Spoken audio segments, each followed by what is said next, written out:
सुप्रभात बच्चों। कैसे हो बच्चों? आशा है आप सकुशल होंगे।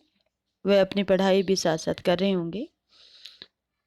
कल हमने पढ़ा भारत की खोज में तलाश पाठ, जिसमें लेखक अपने प्राचीन अतीत की तलाश कर रहा है कि किस तरह से कौन कौन से बदलाव आए, किस तरह के क्या किन किन चीज़ों का हमारी संस्कृति के पे प्रभाव पड़ा और ऐसे क्या है जिसके कारण हम दूसरे देशों के गुलाम रहकर भी अपनी एक अलग पहचान बना पाए हैं। उसका एक कोई खास अ, कारण रहा होगा। उस कारण को खोजने के लिए लेखक ने बहुत सारे यात्राएं की, किताबें पढ़ी। तो उससे आगे हम पढ़ेंगे कि भारत की तलाश में लेखक क्या खोजना चाह रहा है।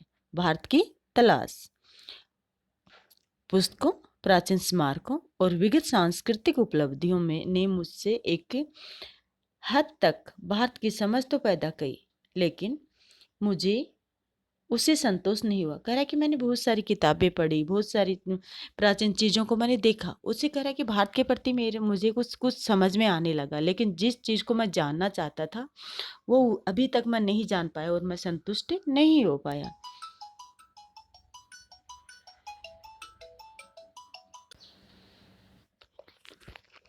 नहीं मुझे वह उत्तर मिला जिसकी मैं तलाश कर रहा था। वर्तमान मेरे लिए और मुझ जैसे बहुत से लोगों के लिए मध्ययुगीनता, भयंकर गरीबी एवं दुर्गति और मध्य वर्ग की कुछ कुछ सतही आधुनिकता का विचित्र मिश्रण है। कह रहे कि जो वर्तमान काल है उसमें मध्ययुगीनता, मध्य युग की चीजें और जो गरीब बहुत सारे गरीब लोग हैं और उनकी क्या दुर्गति है, क्या बुरी हालत हो रही है, और उसमें भी कुछ आधुनिकता मिली हुई है। विचित्र मिश्रण होना मतलब ये सब होते हुए भी वो आधुनिक बनने की कोशिश कर रहे हैं। मैं अपने वर्ग और अपनी किस्म के लोगों का प्रशंसक नहीं था। किसी भी भारतीय संघर्ष में नेतृत्व के लिए मैं निश्चित रूप से मध्यम वर्ग की ओर देखता था। वह मध्यम वर्ग स्वयं को बंदी और सीमाओं में जकड़ा हुआ महसूस करता था और खुद तरक्की और विकास करना चाहता था। तो खुद जब दूसरों के बंधन में जकड़ा हो तो विकास कैसे कर सकता है? अंग्रेजी शासन के ढांचे के भीतर ऐसा न कर पाने के कारण उनके भीतर विद्रोह की चेतना पनपी। मतलब विद्रोह की चेतना कि उसके विरुद्ध कुछ विद्रोह करने का जो विचार था वो आया, लेकिन यह चेतना उस ढांचे के खिलाफ नहीं थी जिसने उसे रोन दिया था। रोन देना, पूरी तरह से कुचल देना। ये उस ढांचे को बनाए रखना चाहती थी और अंग्रेजों को हटाकर उसका संचालन करना चाहते थे। ये मध्यम वर्ग के लोग इस हद तक इस ढांचे को पैदाइश थे कि उसे चुनौती देना या उसे उखाड़ फेंकने का प्रयास करना इसके बस की बात नहीं थी। नई ताकतों ने सिर उठाया और वे हमें ग्रामीण जनता की ओर ले गई। पहली बार नया और दूसरे ढंग का भारत उन युवा बुद्धिजीवियों के सामने आया जो इसके अस्तित्व को लगभग भूल गए थे। कह रहे कि हम गांवों की तरफ भी गए। हम पहले शहरों के मध्यम वर्ग के लोगों को ही देखते रहे, लेकिन फिर हमने गांवों का भी देखा। या उसे बहुत कम अहमियत देखे थे। मतलब किनको? गांव को, ग्रामीण लोगों को और गांव को। यह दर से बेचैन कर देने वाला था, इसलिए कि उसने हमारे कुछ मूल्य और निष्कर्षों में संदेह उत्पन्न कर दिया था। क्योंकि अब तक जो हमने निष्कर्ष निकाले थे, कह रहा है कि उसमें कुछ कुछ हमें शक होने लगा था। तब हमने भारत के वास्तविक रूप की तलाश शुरू की और इससे हमारे भीतर इसकी समझ और द्वंद्व दोनों ही पैदा हो गए। कुछ लोग इस ग्रामीण समुदाय के पहले से परिचित थे, इसलिए उन्हें कोई नया उत्तेजक अनुभव नहीं हुआ। पर मेरे लिए यह सही अर्थों में नई तलाश की यात्रा थी। कह रहा है कि गांव से कुछ लोग पहले ही परिचित थे, लेकिन मेरे लिए एक नई यात्रा थी। उससे मुझे नया अनुभव मिल रहा था। गोया कि मुझे बराबर अपने लोगों की असफलता और कमजोरी का दर्द भरा एहसास रहता, पर भारत की ग्रामीण जनता में कुछ ऐसा था जिसे परिभाषित करना कठिन है। पर उसने मुझे बराबर आकर्षित किया करके गांव गांव ने मुझे अपनी तरफ खींचा। आकर्षित करना मतलब अपनी तरफ खींचा, एक लगाव पैदा होना। उनमें कुछ ऐसी बात थी जो मध्यम वर्ग में अनुपस्थित थी। कह रहे कि उन गांव के लोगों में और गांव की जनता में, गांव में कुछ ऐसी बात अनुपस्थित होना जो नहीं है, मध्यम वर्ग में वो बात नहीं है। मैं आम जनता की अवधारणा को काल्पनिक नहीं बनाना चाहता। मेरे लिए भारत के लोगों का अपनी सारी विविधता के साथ वास्तविक अस्तित्व है। उनकी विशाल संख्या के बावजूद मैं उनके बारे में अनिश्चित समुदायों के नहीं, व्यक्तियों के रूप में सोचने की कोशिश करता हूँ। क्योंकि मैंने उनसे बहुत अपेक्षाएं नहीं रखी, मतलब बहुत ज़्यादा अपेक्षाएं मैंने उनसे नहीं रखी थी। शायद इसलिए मुझे निराशा भी नहीं हुई। मैंने जितनी उम्मीद की थी उससे कहीं अधिक पाया। मुझे सूझा कि इसका कारण और इसके साथ ही उनमें से जो एक प्रकार की दृढ़ता और अंतःशक्ति है, उसका कारण भारत की प्राचीन सांस्कृतिक परंपरा है, जिसे उन्होंने कुछ अंशों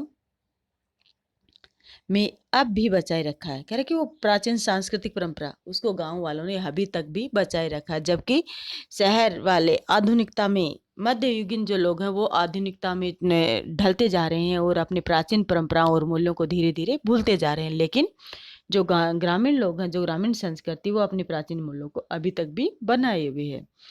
पिछले 200 वर्षों में उन्होंने जो अत्याचार झेला, झेला मतलब सहन किया, उन पे जो अत्याचार हुए उनको उन्होंने सहन किया है, बहुत कुछ तो उसी के कारण समाप्त हो गया, फिर भी कुछ तो ऐसा बच रहा है जो सार्थक है। उसके साथ बहुत कुछ ऐसा है जो निरर्थक और अनिष्टकर है। क्योंकि कुछ ऐसा बचा है जो कुछ तो बहुत अच्छा है, सार्थक और निरर्थक जो बेकार है। भारत माता, अब लेखक बनाना चाहता है कि भारत माता क्या है, लोग भारत माता के बारे में क्या जानते हैं, भारत माता के प्रति लोगों की अवधारणा क्या है और लेखक की अवधारणा क्या है। अक्सर जब मैं एक के बाद एक सभा में जाता तो श्रोताओं से मैं अपने इस देश की चर्चा करता। श्रोताओं मतलब जिस सभा में जाता उस सुनने वाले लोग, भीड़ जहाँ होती उनसे अपने देश की चर्चा करता, हिंदुस्तान की और साथ ही भारत की जो जाति के संस्थापक भरत के नाम पर आधारित इसका प्राचीन संस्कृत नाम है। कह रहा है कि भारत नाम कैसे पड़ा भारत का, भरत के नाम पे। मैंने शहरों में ऐसा काम कम किया क्योंकि वहाँ के श्रोता अपेक्षाकृत आधुनिक थे। कह रहा है कि मैंने शहरों में इसके बारे में ऐसे बहुत कम किया क्योंकि वो आधुनिक थे और बात अच्छे से नहीं सुनना चाहते थे, और वे अधिक दमदार भाषण की अपेक्षा करते थे। दमदार करके बहुत जोरदार भाषण की अपेक्षा करते थे। पर सीमित नजरिए वाले किसानों को मैंने इस महान देश के बाबत बताया जिसकी मुक्ति के लिए हम संघर्ष कर रहे हैं। बाबत बताना मतलब देश के बारे में बताना, कि कैसे इसका हर हिस्सा दूसरे से भिन्न होते हुए भी भारत, मतलब किसानों के बताना चाहे कि एक दूसरे से कुछ अलग है, लेकिन फिर भी पूरा मिलके एक ही भारत है, एक पूरा देश है।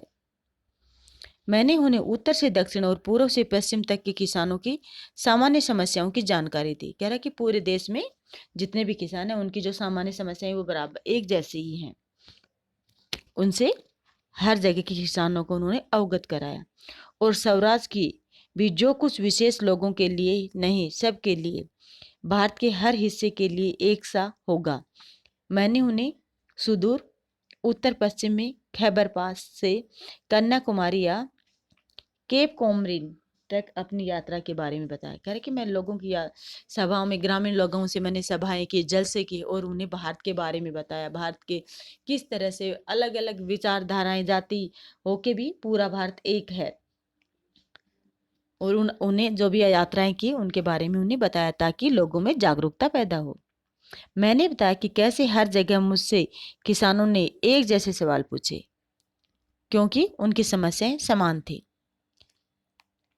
गरीबी, कर्ज, निहित स्वार्थ, जमींदार, महाजन, बाहरी लगान और कर, पुलिस के अत्याचार, और ये सब उस ढांचे में लिपटे हुए थे जिसे हमारे ऊपर विदेशी हुकूमत ने आरोपित किया है। हुकूमत मतलब शासन ने आरोपित किया है, लगा दिया है, थोप दिया है।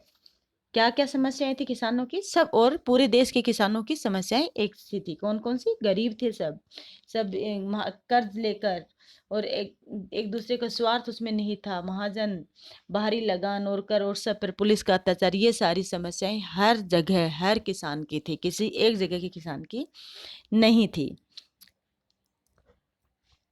साथ ही यह भी कि राहत भी उसके लिए आनी चाहिए।